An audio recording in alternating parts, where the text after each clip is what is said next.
Abu Bakr பயந்தார்கள் தான் நயவஞ்சகனா என்று, உமர் பயந்தார்கள் தான் நயவஞ்சகனா என்று, ஹந்தலா பயந்தார்கள் தான் நயவஞ்சகனா என்று. இவர்கள் எல்லோரும் இறைத்தூதருடைய தோழர்கள், இறைவனால் சொர்க்கத்திற்காக நற்செய்தி சொல்லப்பட்ட பொருந்திக் கொள்ளப்பட்டதாக கூறப்பட்டவர்கள்.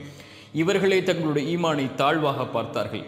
ஆனால் நாம் எந்த நற்செய்தியும் நமக்கு கிடையாது, எந்த அங்கீகாரமும் கிடையாது. நாம் நம்முடைய ஈமானை எப்படி பார்க்கிறோம்? இன்று மரணித்தால் சொர்க்கம் செல்வதைப் போல நாம் கருதுகிறோம். நம்மிடத்திலே முறையான தொழுகை கிடையாது, நம்மிடத்திலே முறையான ருக்கு, அந்த ருக்கு எல்லாம் ருக்குவே கிடையாது, சுஜூத் எல்லாம் சுஜூதே கிடையாது.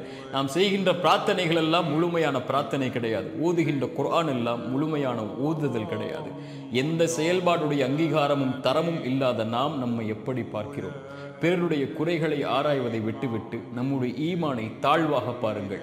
திருமறை சொல்லுகிறது, உங்களை நீங்கள் பரிசுத்தப்படுத்திக் கொள்ளாதீர்கள், இறைவன் தான் அறிந்தவன் உங்களில் யார் அவனை அதிகமாக பயப்படக்கூடியவர்கள் என்று. யார் தங்களை தாழ்த்தி கொள்கிறார்களோ ஈமானில் இறைவன் அவர்களை உயர்த்துவான்.